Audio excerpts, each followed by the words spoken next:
লেখিকা অনিন্দিতার খোঁজ। মেয়ের মুখটা ধুয়ে নিয়ে আসুন, নইলে বুঝবো কিভাবে গায়ের রংটা আসলে কি। আজকালকার যা যুগ পড়ছে, পেইন্ট মেখে সবাই সুন্দরী। আপনারা অজ গ্রামে থাকেন তো কি, আজকাল সবার হাতে মোবাইল, আর মোবাইলের দৌলতে সবাই সব জানে। একটা মিষ্টি হাতে তুলে নিয়ে মোলায়েম কণ্ঠে ছেলের মা বলে উঠলেন। মনে হলো বলি, সবাই যখন সব জানে, তাহলে আর এই অজগ্রামে গরিবের ঘরের মেয়েকে দেখতে এলেন কেন? সবার সামনে অপমান করবেন, আর তাদের উপায় নেই বলে সেই অপমান সইতে বাধ্য হবে সেজন্য? কিন্তু বুক ফাটলেও মুখ ফোটে না। বাবার মুখের দিকে চোখটা আপনা আপনি চলে গেল। অসহায়তা হতাশা মিলেমিশে ভাঙা চোরা মুখটা বড্ডই করুণ লাগছে। বাবাও আমার দিকেই তাকিয়েছিলেন। থমথমে স্বরে বলে উঠলেন, মুখটা ধুয়ে আয় মা, ওরা চাইছেন। জানতাম মুখ ধুয়ে এলে বিশেষ কোনো পরিবর্তন হবে না। হবে কিভাবে? গরিবের মেয়ের প্রতিদিন ভালো মতো খাওয়া জোটে না তো রুজ পাউডার লিপস্টিক জুটবে কোত্থেকে? সব জেনেই এরা এখানে বিয়ের সম্বন্ধ করতে এসেছেন কেন কে জানে। বোধহয় ভেবেছেন বিয়ে করে আমায় উদ্ধার করে দেবেন। বড়লোকের উচ্চবিত্ত ছেলে বলে কথা, প্রচুর টাকা ইনকাম নাকি। শহরের বুকে নিজেদের দুটো ফ্ল্যাট। ঘটক মশাই বাবাকে বলেছেন, আমি নিজে কানে শুনেছি। অবশ্য চেহারাপত্র দেখেও সেটা বোঝা যায়। উজ্জ্বল ঝকঝকে দামি বড় গাড়িখানা মেঠো রাস্তায় ঢুকতে দেখে গ্রামের লোকজন বলাবলি করছিল, অত বড় গাড়ি আগে কখনো দেখেনি তারা। এ যে বিশাল বড় লোক। ছেলের মায়ের গায়ে দামি দামি সোনার গহনা, ছেলের পরনের আরমানির স্যুট বারবার যেন সে কথারই ইঙ্গিত দিচ্ছে। ব্র্যান্ডেড পোশাক আজ অব্দি গায়ে না তুললেও ব্র্যান্ডেড জিনিসপত্র আমি চিনি, নামও জানি, ওই যে মোবাইলের দৌলতে। মুখ ধুয়ে এলাম। শাশুড়ি খুঁটিয়ে দেখলেন, সংক্ষেপে বললেন, আমার পছন্দ হয়েছে। মা ছেলের সংসার আমাদের, আমার পছন্দই শেষ কথা। ছেলের দিকে তাকালেন, ইশারা হলো বোধহয়। তুমি কি একবার আলাদা করে বর্ণালীর সঙ্গে কথা বলে নিতে চাও? ছেলে হিমেল দত্ত ঘাড় নাড়লেন। আমার দিকে তাকিয়ে মৃদু হেসে বললেন, চলুন বর্ণালী, আমরা বরং বাগানে গিয়ে কথা বলি। আমি অবাক, ভাবিনি বাড়ির পিছন দিকে আমার নিজের হাতে গড়া ছোট্ট বাগানের ওপর তার নজর পড়েছে। মনে হয় বাবা যখন বাড়ি দেখাতে নিয়ে গিয়েছিল তখনই দেখেছে। হিমেলের মায়ের অবশ্য এত ছোট বাড়ি মোটেও পছন্দ হয়নি। মুখের ওপর বলছিলেন সেটা। এ তো দেখছি খুবই ছোট্ট, চারপাশে জমি জায়গাও বিশেষ নেই। গ্রামের বাড়ি তো অনেক বড় হয় শুনেছি, জমি জায়গাও থাকে অনেক। বাবা করুণ হেসে বলেছিলেন, ভাগ্যের মারে এখানে এসে আস্তানা গাড়তে হলো। শিমুলের আত্মীয় বলে একটু কম টাকায় বাড়িটা পেয়ে গেছি, নইলে আমার আর সাধ্য কি। চেয়ে দেখি পাশে বসা ঘটক মশাই মাথা নেড়ে সায় দিয়ে চলেছেন।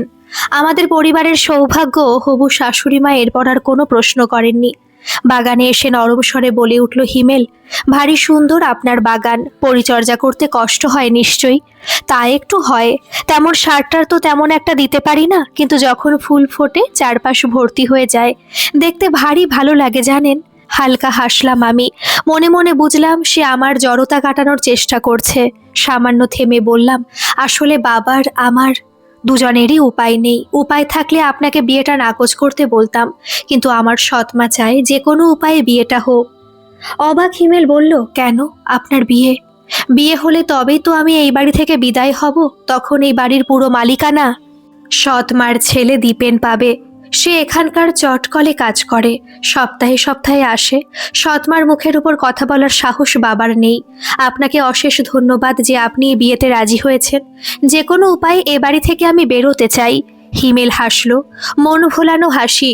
আপনি খুব ভালো বর্ণালী, আমাকে ভরসা করতে পারেন, দেখবেন আপনাকে ঠিক সারা জীবন ধরে আগলে রাখবো। চলুন এবার যাওয়া যাক। মুখে আবেগের কথা বললেও কেন জানি হিমেলকে একটু চিন্তিত দেখাচ্ছিল।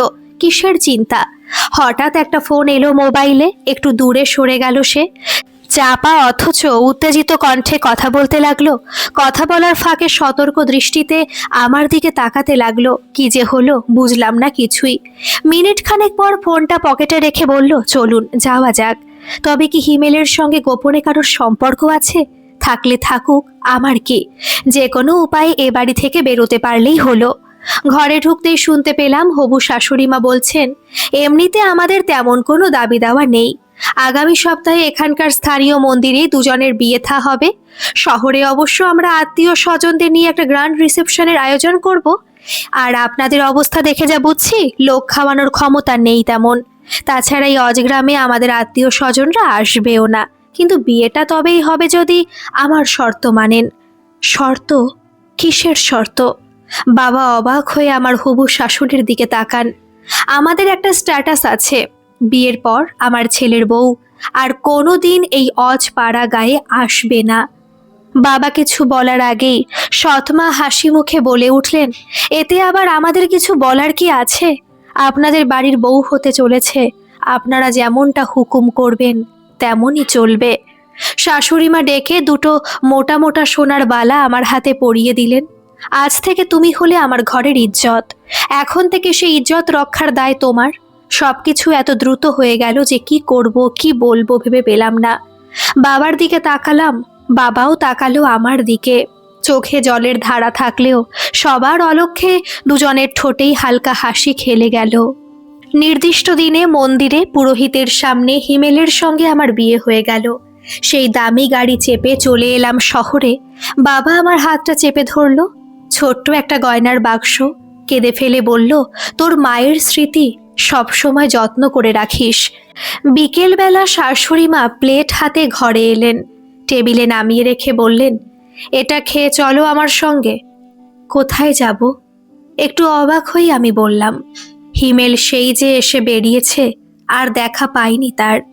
প্লেটের দিকে তাকালাম, মোমোর মতো দেখতে কিন্তু বড় বড় ক্যাপসিকাম দেওয়া। মোমোতে কি ক্যাপসিকাম থাকে? কিন্তু জিজ্ঞেস করতে পারলাম না। শাশুড়িমার মুখভঙ্গি ভালো ঠেকছে না। কথায় কথায় এত প্রশ্ন করা পছন্দ করি না আমি। গম্ভীর মুখে বললেন শাশুড়িমা, তোমার সিম্পল থুড়ি সাদামাটা ব্যবহার পছন্দ হয়েছিল, তাই ছেলের সঙ্গে বিয়ে দিতে রাজি হয়েছি। এর মানে এই নয় যে আমার বাড়িতে দাঁড়িয়ে তুমি আমাকে প্রশ্ন করার অধিকার পেয়ে গেছো। ভবিষ্যতে কথাটা মনে রাখলে ভালো করবে। শোনো, কাল তোমার রিসেপশনের আয়োজন করেছি। কিছু অতিথি আসবে, তারা সবাই আমাদের পরিচিত। তোমার সঙ্গেও তাদের চেনাশোনা হবে, এটুকুই। হাসি মুখে অভ্যর্থনা করবে, বাড়তি কোনো কথা বলার দরকার নেই। যেটুকু বলবো সেটুকুই করবে। বুঝতে পেরেছ কি? ভালো কথা। তোমার নামটা যেন কি? বর্ণালী। বর্ণালী রায়। সরি, বর্ণালী সেন। আজ থেকে শোনো, তোমার ভোল বদলের সঙ্গে নামও বদল হবে। এই নাম আমার পছন্দ নয়। যেখানে নিয়ে যাচ্ছি চলো আগে, দেখি মাজা ঘষা করে কেমন দাঁড়ায়। গাড়িতে উঠলাম। এ অন্য গাড়ি, দেখে মনে হচ্ছে আরও দামি। কালো কাচ দেওয়া। রাস্তার চারপাশের কিছুই দেখা গেল না। 1-1.5 ঘন্টা পরে গাড়ি থামলো। একটা বিরাট বড় পার্লার, চকচকে ঝকঝকে।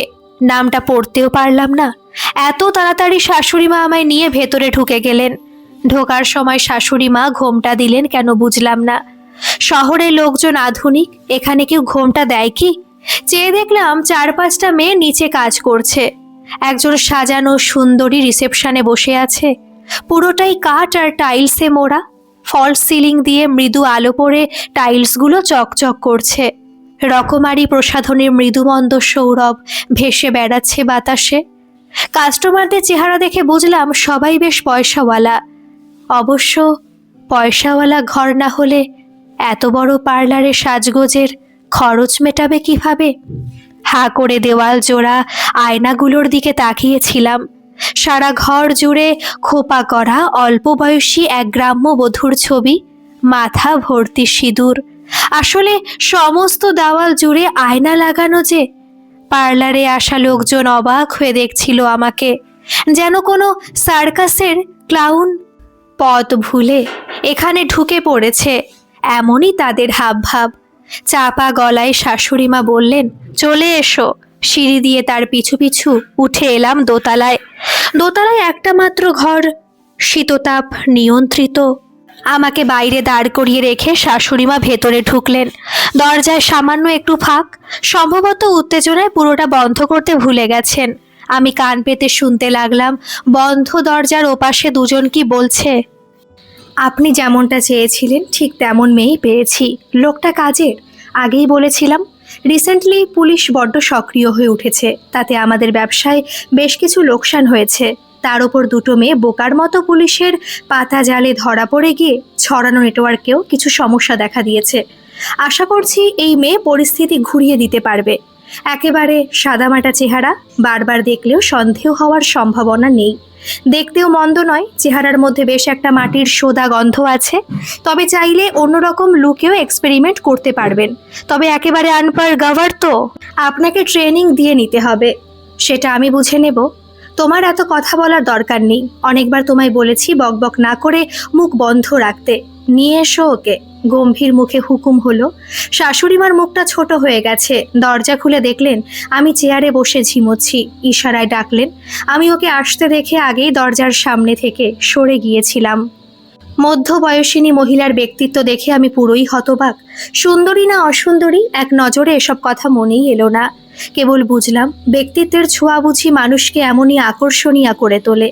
লম্বা দীঘল চেহারা, চোখে মোটা ফ্রেমের চশমা, দীর্ঘ গ্রীবা, টানা টানা চোখ, তীক্ষ্ণ নাক, পাতলা ঠোঁট। আমার দিকে তাকিয়ে মৃদু হাসলেন। আজ থেকে তোমার ট্রেনিং শুরু হবে। একটু আগে ভদ্রমহিলার বলা কথাগুলো আমার মনে পড়ে যায়। এরা কি যেন একটা ব্যবসার কথা বলছিল তখন, কিন্তু আমি তো ব্যবসার কিছুই বুঝি না। বোবা চোখে তাকিয়ে থাকে ভদ্রমহিলা। এরপর কি বলেন তা শোনার জন্য। তোমায় কিছু ব্যাগ বা বাক্স দেওয়া হবে বিভিন্ন কলেজে আর নাইট ক্লাবে পৌঁছে দেওয়ার জন্য। কাজটা তেমন কিছুই নয়, তবে তার জন্য কয়েকটা জিনিস তোমায় শিখতে হবে। কিছু শব্দ, কিছু বাক্য, আর কিছু সাইন। ও সাইন বোধহয় বোঝো না তুমি, ইশারা বোঝো নিশ্চয়ই, সেটাই। কলেজের ক্ষেত্রে সামান্য মেকওভার হলেই চলবে, কিন্তু নাইট ক্লাবে ঢোকার জন্য আপাদমস্তক ভুল বদলাতে হবে। সে হয়ে যাবে।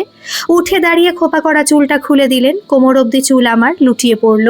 মুঠো করে গোছ ধরে দিলেন এক টান। যন্ত্রণায় কোকিয়ে উঠলাম। মৃদু হেসে বললেন, পরীক্ষা করছিলাম, আসল না নকল, ঠিক তোমার মতোই। হিমেলের সঙ্গে বিয়ের সময়ও কাঁপেনি, কিন্তু সেই মুহূর্তে প্রথমবারের জন্য আমার বুকের ভেতরটা কেঁপে উঠল। ভদ্রমহিলার চাউনিটা কি নিষ্ঠুর! আমার জন্য এখানে কি অপেক্ষা করছে? এসব কি বলছেন মা? আপনি যে বললেন কাল আমার বউ ভাত, লোকজন আসবে, অনুষ্ঠান হবে। শাশুড়িমার দিকে এই প্রথমবার চোখ তুলে তাকালাম। দেখলাম তিনি মুখ টিপে হাসছেন। বিয়ে কবে হলো যে তোমার আবার বউ ভাত হবে? লোকজন আসবে উপহার নিয়ে? হিমেল আমাদের লোক। কিছু টাকার বিনিময়ে তোমার সঙ্গে ওর লোক দেখানো বিয়ে হয়েছে। এবার থেকে মন দিয়ে কাজ করো। যা দেখবে, যা শুনবে ভুলে যাবে। কোনো প্রশ্ন করবে না। যেমনটা বলবে তেমনটা করবে। প্রশ্ন করলে বা বেশি কৌতূহল দেখানোর চেষ্টা করলে বাপ ভাইয়ের মুখটা মনে করবে। কেউই প্রাণে বাঁচবে না, আর তার জন্য দায়ী হবে তুমি, কেবল তুমি। আমি কেঁপে উঠি, প্রাণপণ দেখানোর চেষ্টা করি। বড্ড ভয় পেয়েছি। ভাবভঙ্গি দেখে মনে হয় ওরা খুশি হয়েছে। ভদ্রমহিলা হেসে বলেন, কলেজে কাজের জন্য এমন একজন সহজ সরল মেয়েরই দরকার ছিল। শাশুড়ির হাতে একগোছা টাকা তুলে দেয়। নেটওয়ার্কের মেরামতি যেন দ্রুত হয়। রিসেন্টলি অনেকগুলো টাকার অর্ডার এসেছে। এই কাজটা যেন কোনো বাধা না আসে। ভাই বলেছে এবারের কাজে কোনো রকম গন্ডগোল হলে আমাদের কিন্তু ছেড়ে দেবে না। কথাটা মনে রেখো। টাকাগুলো তুলে ব্যাগে যত্ন করে ঢুকিয়ে নেন শাশুড়ি মা। মাথায় ঘোমটা দিয়ে ধীর পায়ে বেরিয়ে যান ঘর থেকে। এখন তুমি এখানেই থাকবে। শ্যালোর কাজ শিখবে। সুকেশী, এদিকে আয়। এর নাম গীতা। মন দিয়ে কাজ শেখাবি, আর ঘরে নিয়ে গিয়ে ব্যাগটা চেক করবি। কিছু যদি উল্টো পাল্টা পাস, কি করতে হবে জানা আছে তো? আমি ভয়ে ভয়ে বলি, তেমন কিছুই নেই আমার কাছে। মা বলেছিলেন বলে একটা শাড়ি, ব্লাউজ আর জলের বোতল এনেছি। কোনো উত্তর আসে না। সুকেশীর ইশারা করে। ঘরে ঢুকে সে শাড়ি, ব্লাউজ, বোতলের সঙ্গে বাবার দেওয়া ভেলভেটের বাক্সটা পায়। করুণ মুখে আমি বলে উঠি, বাবার দেওয়া একমাত্র স্মৃতি, প্লিজ এটা কেড়ে নিও না। সুকেশী কিভাবে কে জানে? টেবিলের ওপর বাক্সটা রেখে দেয়, তারপর বেরিয়ে যায় ঘর ছেড়ে। দরজা বন্ধ করে ঘরটাকে ভালো করে দেখি, মন্দ নয়। অ্যাটাচড বাথ আছে সঙ্গে। সব আলো নিভিয়ে দিই। ক্যামেরা আছে কিনা দেখার জন্য। আছে, তার মানে এ ঘর থেকে আমার সব গতিবিধি মনিটরিং করা হবে। চিন্তিত হয়ে পড়ি, তাহলে আমার আসল কাজের কি হবে? সারা ঘর ঘুরে ঘুরে দেখতে থাকি, জায়গা বুঝে খাটের তলায় গুড়ি মেরে ঢুকে পড়ি, সঙ্গে বোতল আর বাবার দেওয়া গয়নার বাক্স। এখান থেকে ক্যামেরায় কিছুই ধরা পড়বে না। বোতলের মুখে লুকানো পেনড্রাইভের সঙ্গে কানেক্ট করি ভেলভেটের আচ্ছাদন দেওয়া মিনি ল্যাপটপ। ভিডিও সেন্ড করে বেরিয়ে আসি। ওরা কেউ জানে না আমার কাছে আধুনিক গ্যাজেট আছে, ব্যবহারও জানি। জানতে পারলে বিপদে পড়ব, উপায় নেই, এই কাজে এটুকু রিস্ক আমায় নিতেই হবে। কিন্তু এই ভাইটাকে, সেই কি তবে আড়াল থেকে অপারেশন চালাচ্ছে? ধৈর্য ছাড়া কোনোদিনই কিছু হয় না, সেটা আমি জানি। আমি বর্ণালী ওরফে গীতা এখন ম্যাডামের ভরসা অনেকখানি জিতে নিয়েছি নিজের কাজ দিয়ে, দায়িত্ব নির্ভরতার সাহায্যে। এখান থেকে আগের মতো সুকেশী আমার ওপর নজর রাখে না, এটাই তো আমি চাইতাম। একটু সময় লাগলো এই যা, কিন্তু এখনো ভাইয়ের হদিশ পাইনি কে এই ভাই। উদ্দেশ্য অনেকটাই বুঝতে পারলেও লোকটাকে নাগালের মধ্যে চাই। ওপর মহল থেকেই অপারেশন নিয়ে চাপ বাড়ছে আমার ওপরেও। এর মধ্যে আরও কয়েকবার আমার দেওয়া খবরের ওপর ভিত্তি করে নিষিদ্ধ ড্রাগস সহ বেআইনি বিভিন্ন ধরনের আগ্নেয়াস্ত্র বাজেয়াপ্ত হয়েছে, চালান যাচ্ছিল অন্য দেশে। ভাইয়ের অনেক টাকা লোকসান হয়েছে, কিন্তু এখনো ভাইকে নাগালের মধ্যে পাইনি। ম্যাডাম এখনো বুঝতে পারিনি এর পেছনে আমার হাত আছে। কোনোদিন পারবে বলেও মনে হয় না। ট্রেনিং নয়, বরাবরই অভিনয় আমার সহজাত দক্ষতা আছে। তাই তো রেবতী ম্যাম 5 জনের মধ্যে থেকে আমাকে বেছে নিয়েছেন মূল দায়িত্ব পালন করার জন্য। ভিড়ে মিশে গিয়ে নিজের দায়িত্ব পালন করে গেছি দক্ষতার সঙ্গে, কারোর মনে সন্দেহের উদ্রেক মাত্র হয়নি। নাইট ক্লাবে কাজের ফাঁকে ফাঁকে উদ্ধর্তনকে খবরও দিয়েছি নিপুণ কায়দায়। এসব কায়দা আমাদের শেখানো হয় খদ্দেরের সাজে, কাজ হয়ে যায় সহজেই। যেদিন গায়ে উর্দি পড়েছিলাম সেদিনই শপথ নিয়েছিলাম দেশকে এই শয়তানদের হাত থেকে বাঁচাতে হবে। এই অমানুষের দল টাকার জন্য দেশকে বেচতেও দ্বিধা করে না। এখানে ঘাঁটি গেড়ে বসার পর থেকে বসের খবরও জোগাড় করার অনেক চেষ্টা করেছি। যা জানা গেছে তার সবটাই ভাষা। কেউ জানে না বস আদতে দেখতে কেমন। আমার আগে আসা জুনিয়র সৃজাও নয়, কিন্তু এটা সবাই জানে বসের প্রতি হিংসা ভয়ঙ্কর, একেবারে জানে প্রাণে শেষ করে দেয়। দুবার ভাবে পর্যন্ত না। আমাদের ম্যাডাম কাপুর বসকে ভীষণ ভয় পান। 2-1বার ফোন এসেছে, মুখ চোখের ভাব দেখে বুঝে নিয়েছি তা ভয় পাওয়ারই কথা। এই মাফিয়া চক্র যে বড় নিষ্ঠুর। খবর নিয়ে জেনেছি স্যালুটা আসলে ম্যাডামের হাজবেন্ডের অনেকগুলো ব্যবসার মধ্যে একটা ছিল এককালে।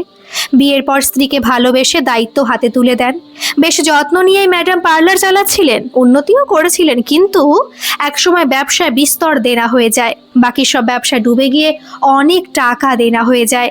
একাধিক পাওনাদারের হাত থেকে কিভাবে স্বামীকে বাঁচাবেন ভাবতে ভাবতে তখন তার দিশেহারা দশা। কিন্তু শেষ পর্যন্ত টাকা পয়সা জোগাড়ের আগেই মানসিক চাপ সহ্য করতে না পেরে স্বামী ভদ্রলোকটি একগাদা স্লিপিং পিল খেয়ে আত্মহত্যা করে বসেন। ম্যাডাম পরে নাতান্তরে দেনার দায় যে এবার তার ঘাড়ে। ঠিক তখনই মূর্তিমান দেবদূতের মতো সিনে ভাইয়ের এন্ট্রি ঘটে।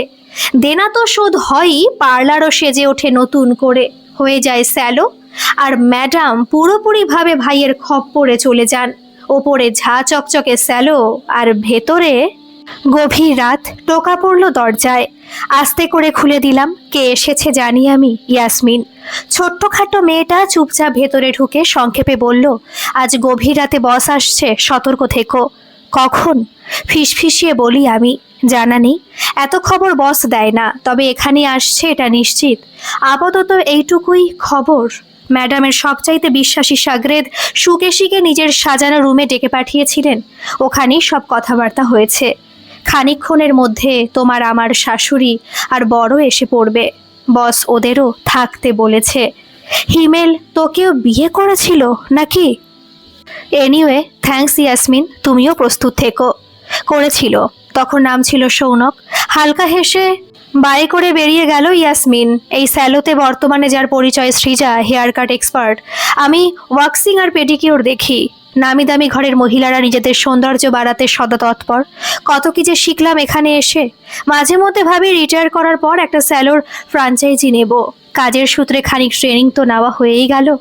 তাড়াতাড়ি ভেলভেটের বাক্সটা খুলে ফেললাম, বাবার দেওয়া স্মৃতি বলে কথা। ব্যাগের গোপন চেন খুলে বার করলাম স্যাটেলাইট ফোন।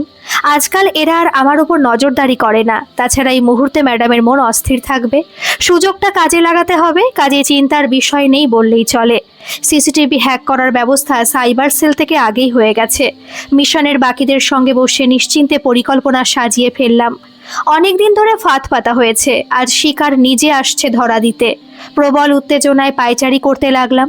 আজকের অপারেশনে রেবতী ম্যাম নিজের সামনে থেকে দাঁড়িয়ে নেতৃত্ব দেবেন। এতদিনের পরিকল্পনা সফল হতে আর মাত্র কয়েক ঘন্টা। উত্তেজনার মুহূর্তে আমার বরাবরই খিদে পায়। এখন যেমন প্রচণ্ড ম্যাগি ক্রেভিংস হচ্ছে। ট্রেনিংয়ের সময় রেবতী ম্যাম বলতেন এই সমস্ত মিশনে কন্ট্রোলই আসল, কিন্তু সব সময় কি হয়? কাপ্পা ম্যাগি আমার সঙ্গেই থাকে। ইলেকট্রিক কেটলিতে জল গরম করে ঢেলে বানিয়ে নিলাম। উত্তেজনা কমানোর এর চাইতে ভালো কিছু আমার অন্তত জানা নেই। ডিসপোজেবল স্পুন দিয়ে প্রথম চামচ মুখে দিতে যাব, ঠিক সেই সময় মোবাইলে একটা ফোন এলো। কাপ্পা নুডলসে চামচ মুখে দিয়ে হাসলাম আমি। যোগাযোগের জন্য ম্যাডাম আমাকে একটা বাটন ফোন দিয়েছে। তাতেই ফোন করেছিল ইয়াসমিন। হিমেল আর ওর মা ম্যাডামের রুমে ঢুকে গেছে। বস আজ সববার ক্লাস নেবেন। শুধু এদের গাফিলতির জন্য বিদেশ থেকে কাজ ফেলে ছুটে আসতে হয়েছে। বস এখনো জানেন না আজ থেকে তার ক্লাস নেওয়ার দিন শেষ। এবার থেকে তারই ক্লাস নেওয়া হবে, আর রেবতী ম্যাম নিজে দাঁড়িয়ে ক্লাস নেবেন। আর সে ক্লাস যে কতটা ভয়ঙ্কর তা না দেখলে কল্পনা করা সম্ভব নয়। আমরা নিজেরা মনে মনে প্রার্থনা করি কাউকে যেন কখনো সে ক্লাস অ্যাটেন্ড না করতে হয়।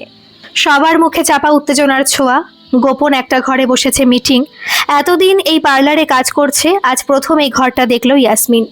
এতদিন সে জানতো এটা দেওয়াল, কিন্তু এমন কায়দা করে রেখেছে সাদা চোখে দেখে বোঝা মুশকিল। যদিও সে স্পেশাল ট্রেনিং প্রাপ্ত পুলিশ, তবুও সে পর্যন্ত বুঝতে পারেনি। ভেতরে ভেতরে ভয় পেল সে। রেবতী ম্যাম সময় মতো পৌঁছতে পারবেন তো? না পৌঁছতে পারলে কি যে হবে ভেবেই পেল না সে। স্থির দৃষ্টিতে চারপাশ লক্ষ্য করছিলাম। সে যা বুঝতে পারছে এদের মধ্যে কেউই আজ অবধি বসকে দেখেনি। হঠাৎ একজন বেটেখাটো লোক দরজা খুলে ভেতরে ঢুকে পড়ল। অতি সাধারণ চেহারা, আলাদা করে দেখার মতো কিছু নেই। বুঝলাম এতদিন অবধি ভাইকে কেউ কেউ দেখেও কেন চিনতে পারেনি। এ যে একেবারে ভিড়ে মিশে যাওয়া চেহারা। দেখে কে বুঝবে এই লোকটা এত বড় একটা অনৈতিক রাকেট চালায়? মগজে পরিকল্পনার জাল বুনে রাজ্যের পুলিশকেও এতদিন ধরে বোকা বানিয়ে এসেছে। বেটে লোকটা, দুপাশে দুজন লম্বা লোক, এতটাই লম্বা যে ঘাড় উঁচু করে দেখতে হয়। সম্ভবত বডিগার্ড হবে। লোকটা চেয়ারে বসলেও দুজনে দুপাশে স্থির হয়ে দাঁড়িয়ে রইল। অবাক হয়ে দেখলাম কাঁপতে কাঁপতে ম্যাডাম উঠে দাঁড়িয়েছেন। বেটে ভদ্রলোকের গলা থেকে অমন ঠান্ডা অথচ গম্ভীর স্বর বেরোতে আমি কল্পনাও করিনি। দেখতে সাধারণ হলেও ভদ্রলোকের গলার স্বর সত্যি অসাধারণ। ম্যাডামের দিকে তাকিয়ে বলে উঠল, কাজ ফেলে এখানে আমায় সশরীরে আসতে হলো কেন? একটার পর একটা প্রজেক্ট ফেল হচ্ছে, তুমি কি করছো? এখনো পর্যন্ত ফলটা ধরতে পেরেছো কি? কাঁপা কাঁপা স্বরে ম্যাডাম কিছু বলার আগে রেবতী ম্যাডামের নেতৃত্বে পুলিশ দলবল নিয়ে ঢুকে পড়ল। হোলস্টার থেকে রিভলভার বের করে রেবতী চ্যাটার্জি ভাইয়ের মাথায় ঠেকালেন। এত দ্রুত সব ঘটনাবলী ঘটে গেল যে কেউ কিছু বলার কিংবা করার সুযোগই পেল না। লক্ষ্য থেকে এক মুহূর্তের জন্য চোখ না সরিয়ে রেবতী ম্যাডাম বলে উঠলেন, কি জানিস, তোর জন্য বিশেষ জাল পাততে অনেক দিন লেগে গেল এই যা। তবে জালে যে তোর মতো রাঘব বোয়াল ফেসেছে আজ, এই আমাদের সাফল্য। চল এবার আমার সঙ্গে। আমি একজন স্বনামধন্য ব্যবসায়ী, এই স্যালোর অন্যতম মালিক। আপনার কাছে কি প্রমাণ আছে? অভিযোগ আনলেই কাউকে গ্রেপ্তার করা যায় না, জানা আছে কি? গড়াদে ঢোক একবার, তারপর এমন 3rd ডিগ্রি দেব যে সব প্রমাণ একেবারে গলা দিয়ে ফুসমন্তরের মতো বেরিয়ে আসবে। বুঝেছিস? তোদের মতো লোককে কেমন ট্রিটমেন্ট দিতে হয় আমার তা ভালো করেই জানা আছে। আমার লোক স্যালোর বাইরে নানা বেশে ছড়িয়ে আছে। এখনো ভাইয়ের গলার স্বর ঠান্ডা। কি ভাবছিস আমায় ধরে ফেলেছিস মানে যুদ্ধ জিতে নিয়েছিস? চাইলেই বুঝি এখান থেকে খুব সহজে বেরোতে পারবি? হিমেলের দিকে ইশারা করলো ভাই। মাঝখান থেকে দেখবি কখন নিজেই মারা পড়েছিস। তার চাইতে নেগোসিয়েশনে আসি, চল। বল তোর কি চাই? তোকে চাই। এক মুহূর্তের অপেক্ষা। আমার টিপে হিমেলের হাতে রিভলভার উড়ে গেল। হালকা ধোঁয়া বেরোলো রিভলভারের মুখ থেকে। বাকিরা অবাক হয়ে আমার দিকে তাকালো। গ্রামের মেয়ে ভেবেছিল যাকে, সে কিনা রিভলভার চালাতে এতখানি দক্ষ। তারিফের দৃষ্টিতে রেবতী ম্যাডাম আমার দিকে তাকালেন কেবল এক ঝলকের জন্য। হাতে ধরে সঠিক মানুষ তৈরি করেছেন তিনি। কি ভেবেছিলি আমায় এত সহজে উড়িয়ে দিবি? রেবতী চ্যাটার্জির গলায় ব্যঙ্গের সুর। দাবা খেলেছিস কখনো? বোরে হোক বা মন্ত্রী, ততক্ষণে 64 ঘরে নিজের নিজের ভূমিকা পালন করে যতক্ষণ না রাজা বন্দী হয়। রাজা বন্দী হলেই খেল খতম, চেকমেট।